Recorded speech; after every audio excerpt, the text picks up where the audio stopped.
Olá, hoje nós vamos ter a nossa segunda aula do Panorama Bíblico e essa vai ser uma aula sobre os livros da Bíblia. A gente viu antes um resuminho sobre uma introdução que a gente ia fazer, sobre o que é o estudo e tal, e agora a gente vai começar a ver realmente o conteúdo. Começando com os livros da Bíblia, e a primeira coisa que a gente deve saber é que a Bíblia tem 66 livros. É, a gente a Bíblia é um conjunto de vários livros que foram escritos por diversos autores e foram reunidos nesse conjunto que a gente chama de Bíblia. Dentro desses livros, a gente tem 39 que são do Velho Testamento e 27 que são do Novo Testamento. Então a gente tem muito mais livros do Velho do que do Novo Testamento. E aí, continuando, é, eu falei sobre os escritores, né? A Bíblia tem 40 escritores no total, e como foram vários livros que foram sendo escritos ao longo de vários acontecimentos, ela demorou muitos anos para ser escrita, aproximadamente 1.600 anos, que foram desde Moisés escrevendo os primeiros livros da Bíblia até depois de Jesus, com os apóstolos escrevendo suas cartas. E aí, vocês podem pensar assim, né? Tá, mas se tiveram vários livros que foram escritos, por que que esses livros foram escolhidos? Quais foram? Qual que é o motivo?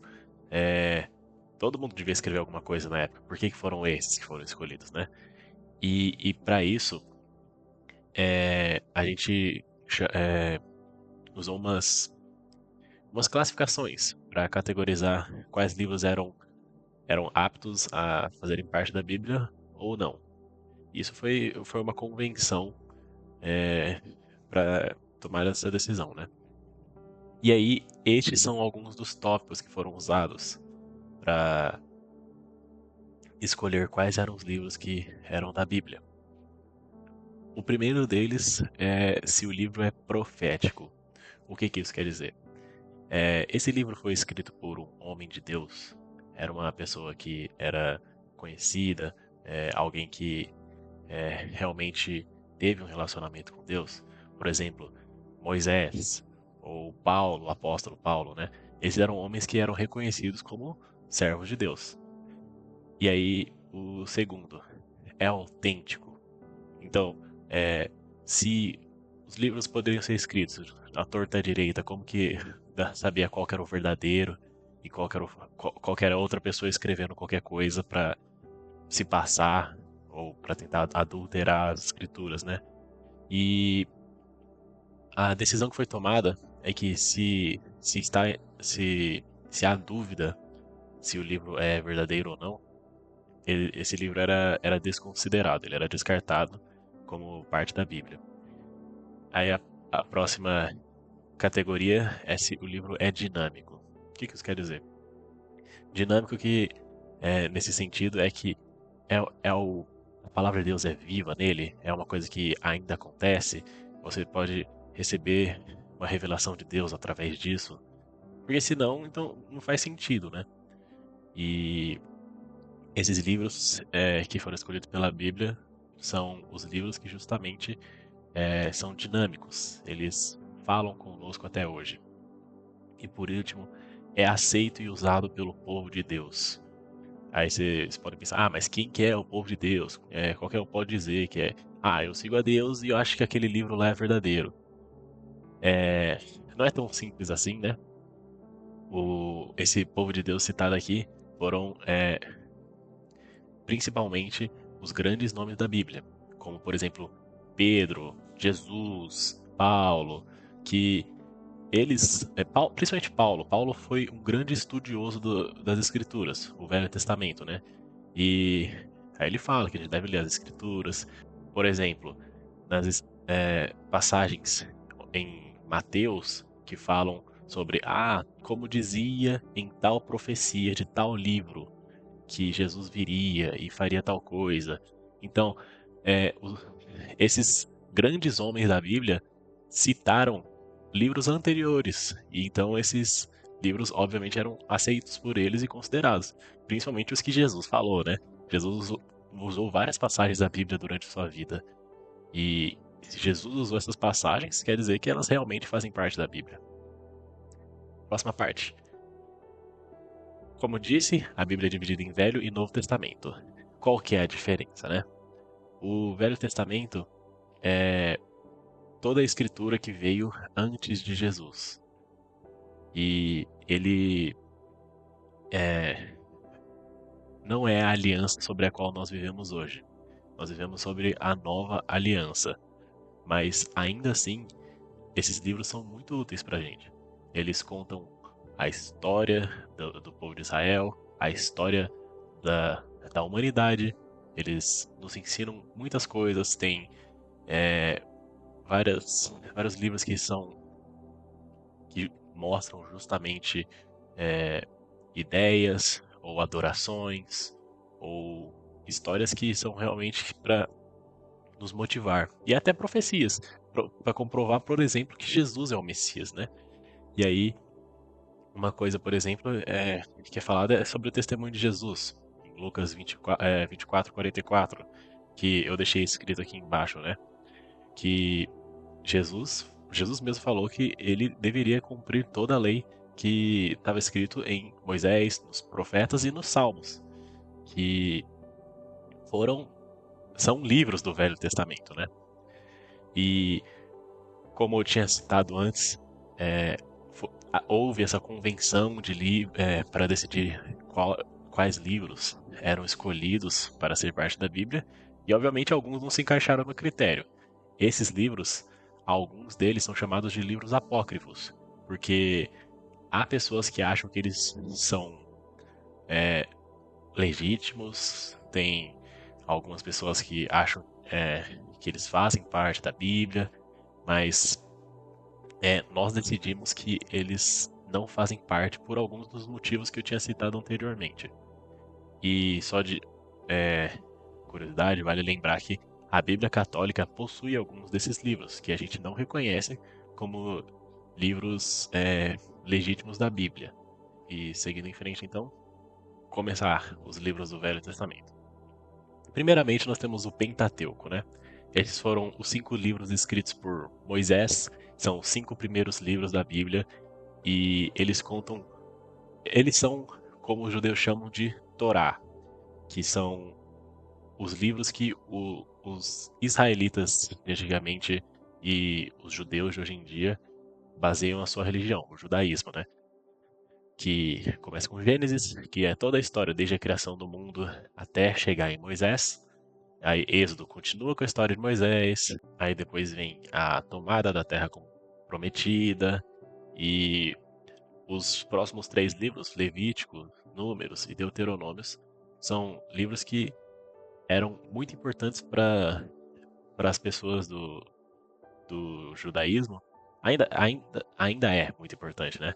Que são livros que possuem muitas informações muito importantes para sua religião, como em Levítico há muitas regras de como você deve agir, o que você pode, o que você não pode fazer, como você deve adorar ao Senhor. Êxodo também conta um pouco, né?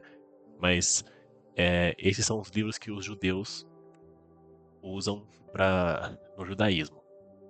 E seguindo em frente, nós temos justamente os livros históricos, que, como a gente, seguindo na sequência, depois que o povo chegou na Terra Prometida, começaram a se contar as histórias de como conquistou a Terra Prometida, como foi a liderança do povo, e aí como que se formou a nação de Israel e os seus reis, e ataques que sofreram, e povos que dominaram Israel, e muitas histórias. Esses livros contam muita coisa muito interessante. Por exemplo, no livro de Samuel, que conta sobre o rei Saul e depois o rei Davi, que são reis de muita importância para o povo de Israel, principalmente o rei Davi, que é considerado como o maior rei, por mais que Salomão foi o mais sábio, o mais rico, Davi era conhecido como o mais próximo de Deus, né? E seguindo em frente, nós temos os livros poéticos. Esses livros, como o nome diz, são poéticos porque eles não contam necessariamente uma história, O de Jó até conta, mas eles são principalmente reflexões, pensamentos, adorações. São livros que focam no nosso relacionamento com Deus. Eu acho muito legal que tem muitos salmos que são justamente sobre adorações, mas também tem salmos para momentos de angústia, salmos para momentos de dificuldade, e tem vários textos que também são de muita sabedoria. Tanto é que Salomão escreveu Eclesiastes e Provérbios, que foram livros que têm muitos pensamentos interessantes e muitos aprendizados para a nossa vida, né? Seguindo em frente, então, os profetas maiores. E por mais que o nome seja profetas maiores assim, é, essa classificação não é porque eles foram profetas mais importantes ou profetas que fizeram mais coisas. Não, é simplesmente porque os livros são maiores.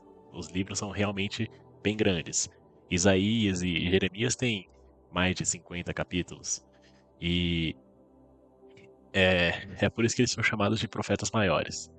E logo depois deles vem justamente os profetas menores, que são livros mais curtos, às vezes 5, 6 capítulos, às vezes um capítulo, e esses livros contam outras histórias de outros profetas. Vários deles viveram em tempos parecidos ou próximos ou até ao mesmo tempo. Não é porque tem essa sequência que ele tipo, acabou um e depois foi pro próximo. Alguns se passaram no mesmo tempo. E, enfim, o Novo Testamento. O Novo Testamento é a base da nossa fé como cristãos, que é a nova aliança, a aliança de Jesus conosco. Jesus veio para trazer essa nova aliança e nos salvar dos nossos pecados, e a gente baseia a nossa igreja em Jesus e nos seus ensinamentos, e também nos ensinamentos dos seus apóstolos, que foram justamente as pessoas nas quais Jesus confiou o seu ministério. Ele, os apóstolos, depois que Jesus ascendeu, passaram por um momento de oração e receberam o poder de Deus pelo Pentecostes, e ali foi a base da igreja. Os apóstolos eram realmente homens muito abençoados por Deus, eles tinham muito entendimento do Espírito Santo e eles nos ensinam muito pelas cartas e pelas escrituras que nós vamos ver mais pra frente. Mas primeiro, a primeira parte do Novo Testamento é justamente os evangelhos. O que são os evangelhos? Os evangelhos são a vida de Jesus, que foi contada por 4 pessoas diferentes: Mateus, Marcos, Lucas e João. É por isso que esses são os nomes dos livros. Cada um desses nomes é o escritor.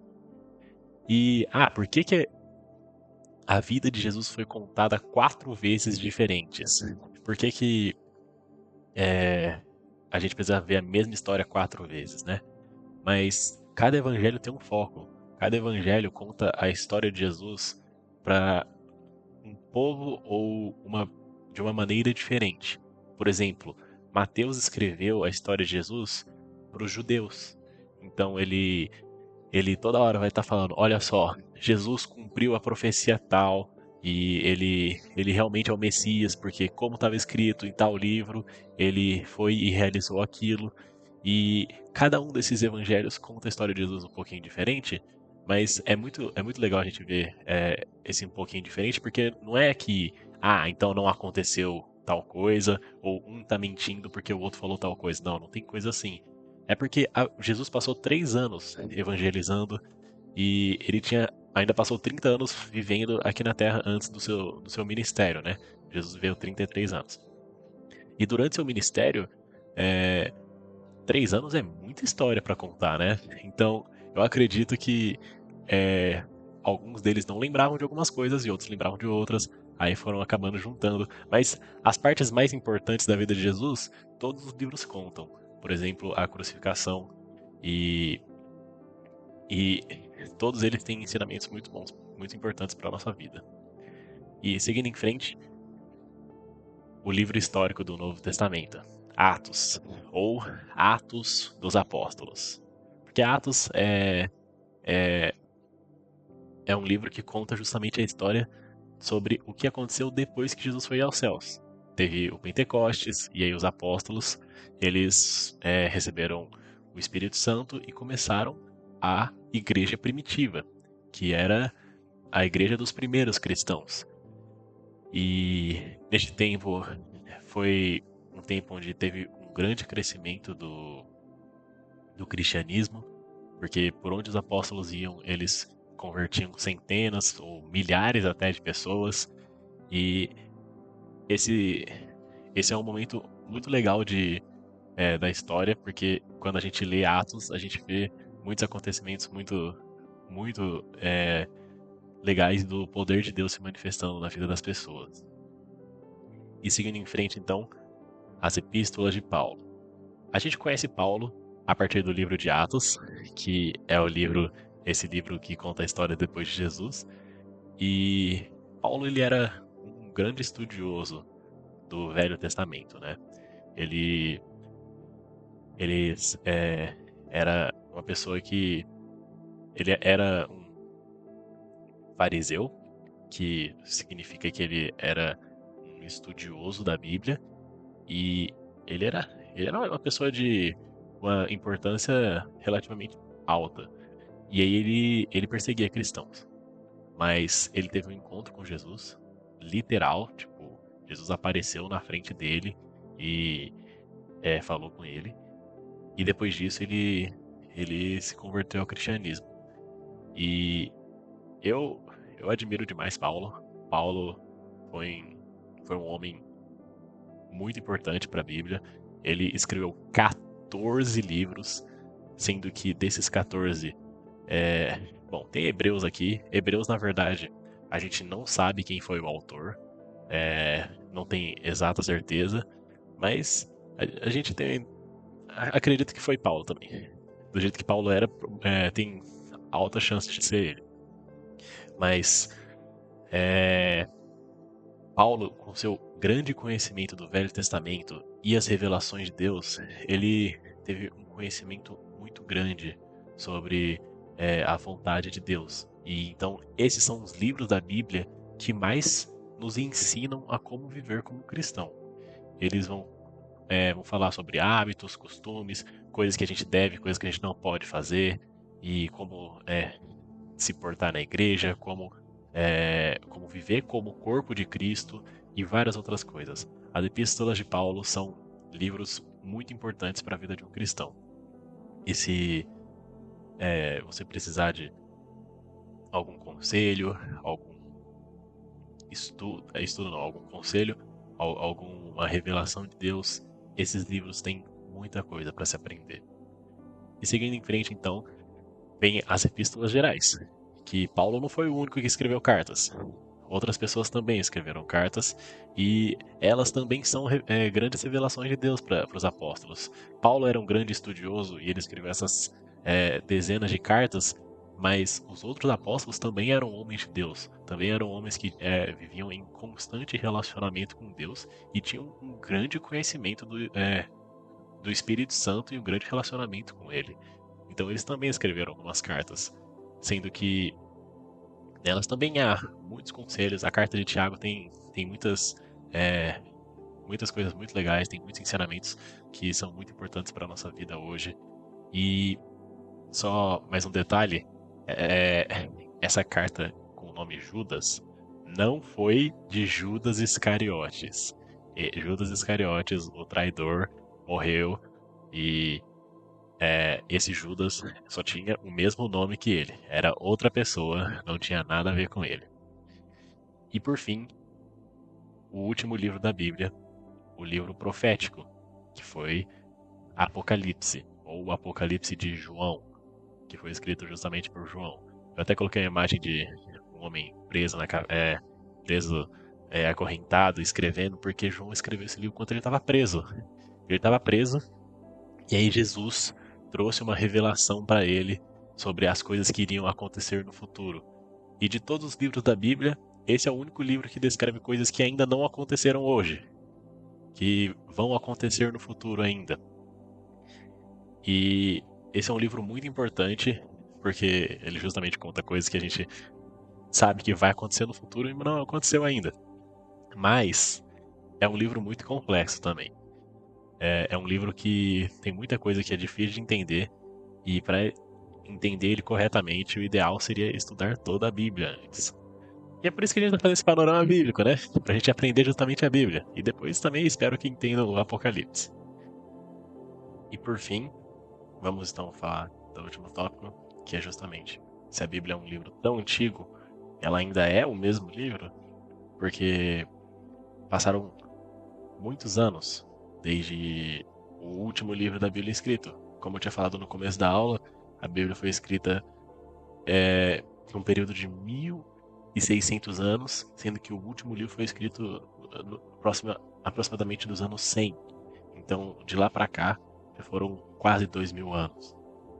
É muito tempo. Como que esses livros duraram, né?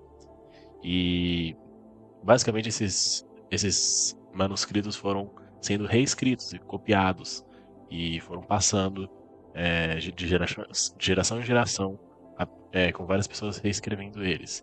E hoje em dia existem mais de 24 mil cópias só do Novo Testamento, de pessoas que pegaram e reescreveram ele para manter a palavra guardada. E esses textos são verificados, tipo, por mais que são mais de 24 mil manuscritos, muitos deles, quando eles falam do mesmo livro, eles ainda mantêm uma consistência muito grande. Tipo, tal pessoa copiou e outra pessoa copiou, mas os dois ainda estão escrevendo a mesma coisa, então eles estão copiando fielmente o livro. E outra coisa é que Deus protege a sua palavra. A palavra de Deus é muito importante.